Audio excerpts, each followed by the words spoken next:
and today I want to make a little review on my 2015 SSR 125 manual. Just going to kind of tell you some pros and cons about the bike, where I got it, and yeah. So yeah. Alright, to start, I bought this bike around last year, or this time, so like springtime. I bought it off T-Bolt USA for $679. Now, that's a extremely good price for this bike with the way it's held up for me. I have no problems with this bike. It's, for the price, you just cannot beat it. But recently, I was searching the web for these bikes, just kind of checking out how they're doing. And all these bikes on online websites are $800. I have no idea why that has jumped up to $800. They're just $800. $800 still is not bad for this bike. It's just, it's getting up there in price for a Chinese bike, you know, for a 125, you know, kind of a small pit bike, you know. So yeah, I emailed T-Bolt USA, which is where I got mine, and they just kind of gave me an answer like, yeah, check back next Tuesday, and then they should drop.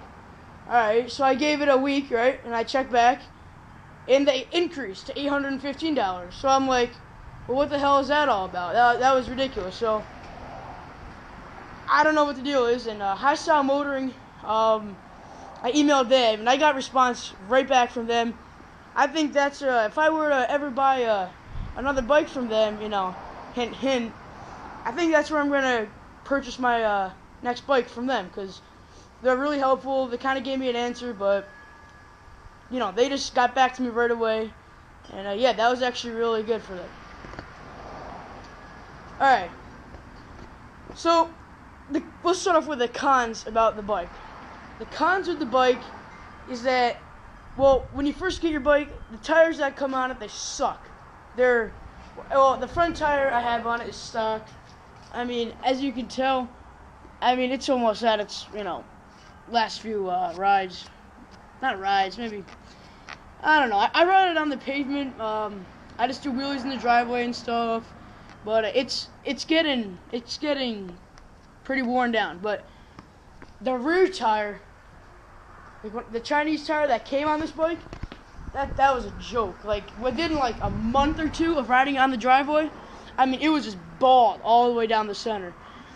It was crazy. So I picked up this cheap Chinese tire from my local motorcycle shop.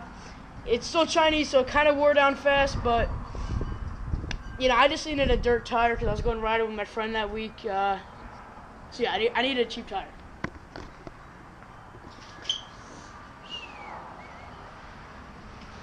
The second con about this bike is that the Chinese carburetor that comes with it, it's a little bit slow. It kind of bogs out sometimes. I mean, you can adjust the idle, maybe like rejet it. It might be better. But I think you're better off buying a 24mm Mikuni carb. They have some websites on eBay. I'm probably going to pick one up from like PCC Motor. That's just a store on eBay. That's where I got my gas cap from, so I know they're actually legit. They actually send you stuff. So, I mean, hopefully it would fit. I'm not sure, but I know it's a 24mm carburetor. So, yeah, I'm probably going to have to get one of those just to stop the bogging, you know, for a quicker throttle. And con number 3, sometimes the front forks are like right here and here. They kind of have a little bit of play in them when you, if you go forward and you like pull the brakes, you can hear it kind of like move like right here and here. They'll kind of like, they'll just move a little bit. But all you got to do is just get like one of those like puncher things, put it right there and hit it with a hammer and turn these things right, and that tightens it right up again and it works good. Yeah, that's really the only cons I have for this bike. You know, that can be fixed, that can be fixed. The motor runs great. No problems with it. You know, it's a very peppy motor, meaning it's very strong on a really small frame. It pulls, man. Like, whenever my dad rides this thing, it pulls him along just fine. Like, no problem pulling him whatsoever. Two more cons I actually just thought about were, one being the oil that comes in a bike straight from the factory. It is complete trash. I wouldn't recommend using it besides maybe the first startup. Just kind of let it go through the system, and then after that, just drain it. Go to your store and just pick up a quality 10W40 motorcycle oil, and that's just gonna, just kind of, it doesn't make it run better. It's just better for the motor and stuff. And the last thing I forgot about is sometimes the muffler will come loose, like sometimes it twists, and actually I was doing wheelies and I came down and the whole muffler just kind of slid off, so it was straight piped. I mean, that's not really that big of a problem. Just if you tighten it down, it's fine, but after a little while it's gonna get loose and it might fall off on you. So just be aware of that. And yeah, pros on the bike is pretty much everything I did not mention before. Like, I mean, the rear shock, it's good. It's adjustable.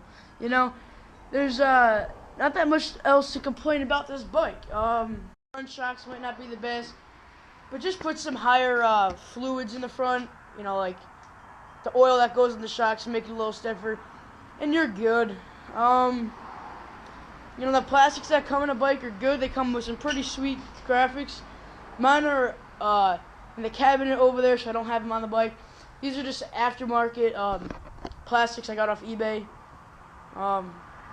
Yeah, I mean, they look good. They're for CRF 50, but they fit this bike perfectly. I mean, there's no misfitment at all. I mean, it fits like a glove, man. It's perfect. It's perfect. That's another big pro about this bike. If you're looking for anything like plastic-wise, maybe seat-wise, handlebar-wise, you just type in like a CRF 50 handlebars. Most likely they're gonna fit this, as long as they're 7/8, and you gotta make sure that it's gonna fit through here and stuff. But it's most likely gonna fit this bike because this is a CRF 50 based pit bike. I mean, the Chinese just souped it up. So it's most things are gonna fit this bike. Like an exhaust, if you type in like a CRF 50 exhaust, you're gonna get some FMF pipes up in here that will fit this bike. I see some guys on Instagram, they have them, they look sick, and they say they sound pretty cool. So I might actually pick one of those up, because why not? Right? They seem pretty cool, and I would love to have one on here. Yeah, and these aren't Pro Taper bars. This is just a pad I got because my other SSR pad kind of fell apart and ripped. So I just wanted this one. It just kind of makes it look cool. I mean, I know they're not real Pro Taper bars, but eventually I'll get those. Again, maybe on a second bike. Hint, hint. Maybe. But yeah. Yeah. Maybe a new chain someday.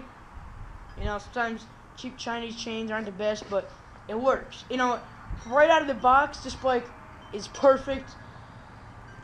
And it's ready to ride. It's reliable, and yeah.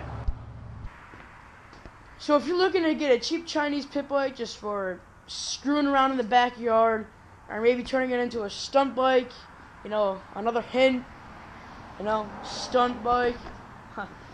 But if you're looking to have fun on it, this bike will give you hours and hours of fun. It will not let you down. That's all I'm saying. This bike is, for the price, it's amazing.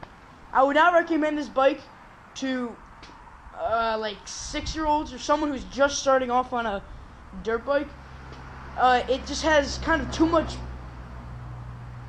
get up and go for them, I think. Often you go on Craigslist and you type in pit bikes for sale, SSRs will be there, and people will say got this for my 6-year-old, just had too much power for him, and which I can see. This bike has a lot of power for the size, and so it's not necessarily for kids. Keep that in mind. If you're gonna buy this for a kid, I would not recommend it. This is more of an adult's toy, teenage toy, just to screw around on it, and it's really fun. So guys, that is gonna wrap up today's video on my 2015 SSR 125 manual review. I hope you guys all enjoyed. Smash that thumbs up button and subscribe for more. And yeah, thanks for watching and peace out.